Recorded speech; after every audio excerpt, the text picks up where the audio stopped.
Yo, welcome to WizLovesCars, and this is the 2021 Porsche Macan.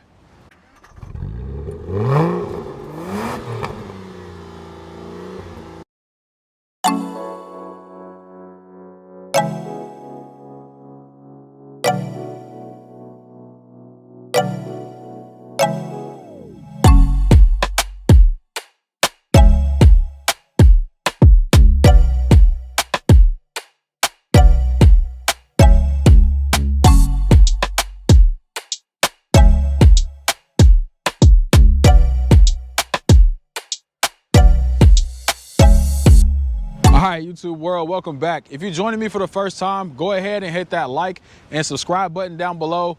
Follow me on all my socials. And today, it's October. We're in the Bay Area. It's Breast Cancer Awareness Month. So, of course, you know I got to rock my pink. I got the pink shoes. I got the pink going on in the shirt. I had a family member that passed away a while back due to breast cancer. So I always do my best to support breast cancer awareness and spread the awareness as well. All right, so back to the Macan. So this Macan is the compact SUV in the Porsche lineup. And recently, this car actually went through a refresh in 2019. So this is the latest body style. Now, although this is the base model, you can also upgrade to the S or GTS if you want that extra speed and that extra functionality. Now, don't get it twisted.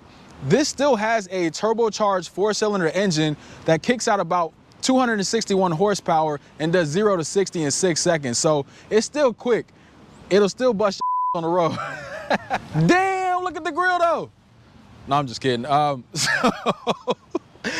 first thing that I want to talk about here is the Porsche headlights. So these headlights have the 4 dots, which were previously reserved for the turbo models, but now Porsche is building that standard on all of its SUVs and cars. So you'll see this on the Macan, you'll see this on the Cayenne, you'll see this on the Panamera, and I believe the 911 as well. So you'll see these lights on all these cars.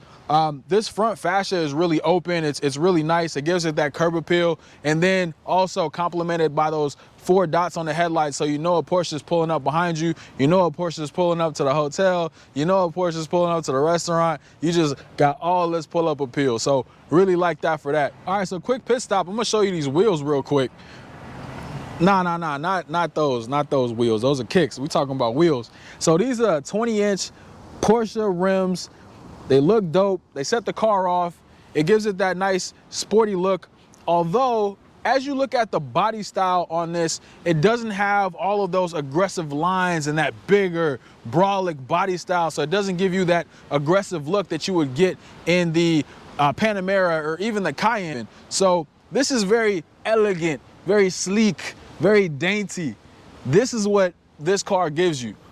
All right, so this is the other star of the show, and it also is a recent update with the 2019 refresh, and that is the Elongated Light Bar, which is a growing trend within the luxury car industry. In fact, Porsche has this design on all of its cars now. So the Panamera, the 911, the Cayenne, they all have this continuous light bar. It's really dope. It also has the 4 LED dots in the back. When you put the blinkers on, or if you press the brake light, you'll see these, and these complement the design of the DRLs that are actually in the front of the car. So it basically matches from back to front. So you see this car in the front, that's a Porsche. You see this car in the back, that's a Porsche.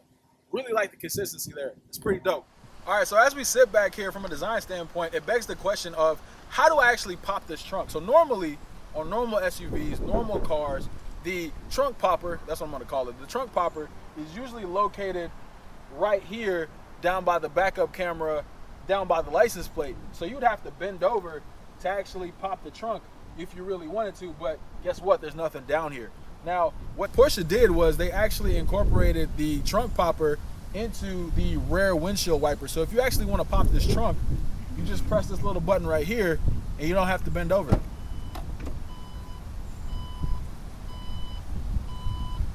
Now, not much to see back here. There's plenty of space. The only problem is I think that you may sacrifice some cargo room with the sloping of the roof. Other than that, it's just a standard truck. So you can fit some stuff in here and you'll be okay. All right, so on the interior, one of the first things that I want to touch on is the steering wheel. So not a whole lot to talk about. You have your standard audio controls. You have your paddle shifters that are here as well that you can leverage if you want to go fast and shift gears. And then there's also the instrument cluster that's right above the steering wheel. Now, this instrument cluster isn't digital, so I do knock Porsche for that. Now, please keep that consistent with the Cayenne and all the other models, because I think it's just more of a cleaner look and a more modern look. So I think they do have some work to do to upgrade that. But other than that, you're going to just basically use that to look at your standard vehicle controls and control different things within the car. Another thing I want to chat about real quick are all these buttons. This car has hella buttons. This car has 30 plus buttons. These buttons cater to climate control, drive settings, seat settings, road settings. So there's just a bunch of buttons here. Now, most automakers are transitioning to moving the buttons onto the actual infotainment hub. So moving those controls up onto the screen so you can actually control the climate, control any of the vehicle settings on the screen. But no, Porsche is definitely not on that wave. Buttons here, buttons up here. There's just a shit ton of buttons in this car.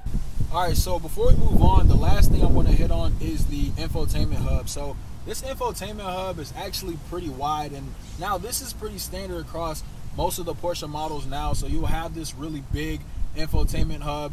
It's pretty responsive. You can basically touch anything and it's going to respond really well to the touch of your finger. It also has this apps screen, and there you can find things like gas stations, hotels, parking, or restaurants that you can basically leverage, and it'll help you find those locations that are nearby. Additionally, one thing that I really like about this screen is that it has a sidebar. So if you press the sidebar, it'll pop out, and then you're able to configure things such as navigation, phones, radio, all of these different things you can do here. And this is customizable and configurable, so you can set this to kind of have any additional functionality that you want here. So I like that. I think it's pretty cool, pretty slick that you can do that. It's kind of like having a phone. All right, so as we sit in the back of this car, we do have to remember that this is a compact SUV. So we're not going to have a ton of space back here. As you can see, I don't have a ton of room between the front seat and my actual knees. If you're a little bit on the taller side, you're going to have some opportunities with leg room when it comes to the seat in front of you, and you may have some opportunities when it comes to head clearance when you think about the sloping of the roof. So that's going to rob you of some head clearance. Other than that, there is the climate control system down here in the back, so you kind of have the dual zone climate control that your passengers can leverage, and you can set the temperature here, but when you set the temperature back here, it's going to be relative to the temperature that's set in the front of the car. So if the car is set to 70, you can up it to 70 plus, or you can lower it from 70 to down to 60 or whatever the case is, but it doesn't actually tell you how many degrees you're raising or lowering. So it really depends on the climate settings in the actual cockpit of the car. A little bit of a weird thing, but you know, if it works for Porsche, then it works for me. All right, time to drive. Let's go.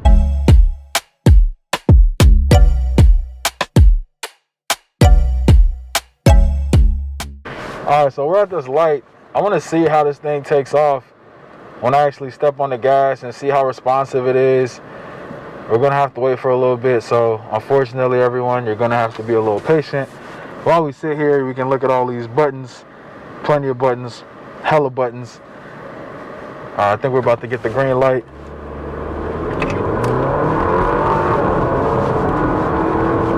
All right, so that was okay. That was a little underwhelming.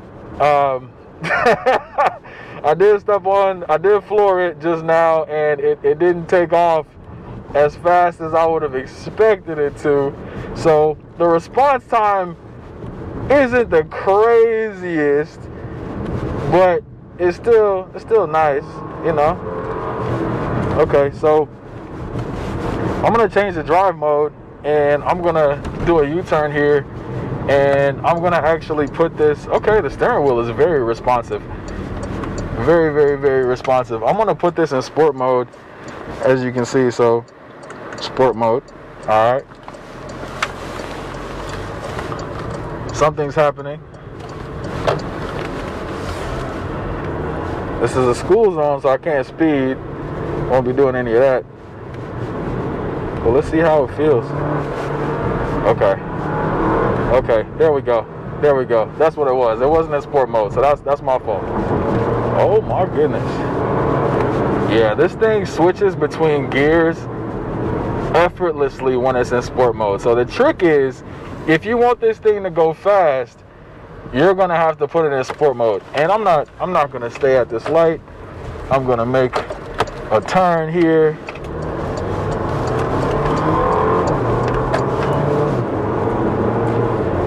Oh yeah, this feels good. Steering wheel is responsive. I'm sorry, did I scare you?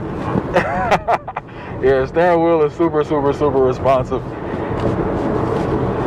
It's quick. This thing is fun to bang around corners. I will tell you that. This is the corner compact SUV.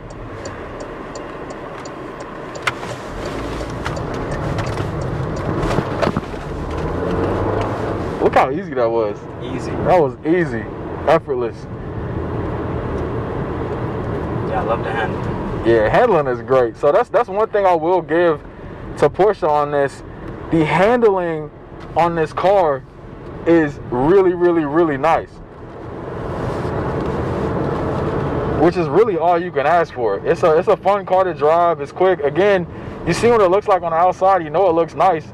And it's something that you can definitely drive around and feel comfortable in and feel safe in and really attack the road.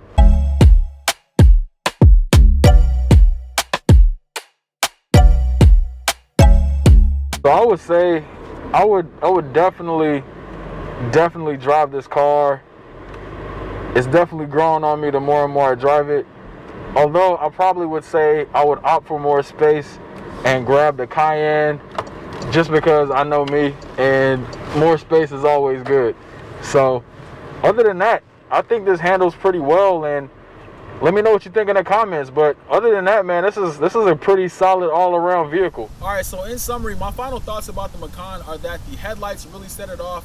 The exterior features and details are really slick and really nice. Again, it still gives you more of that elegant feel, that elegant vibe, that dainty look that I mentioned earlier. It doesn't give you that brolic, boss, beast mode look that most of the other models kind of give you. So not dinging Porsche for that, but I really think that it just adds to a different aesthetic that this car provides. The interior screams luxury. There's plenty of space all around the car if you think about it from an interior standpoint and even the cargo room standpoint. You have plenty of space to do what you want to do. Also, you know what you're signing up for when you're buying a compact SUV, so no worries there.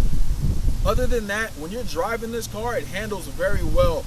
It's very responsive. You can throw it around corners and around turns, and it hugs the road. It's really fun to drive. I really enjoyed driving this car today, and I think you will too.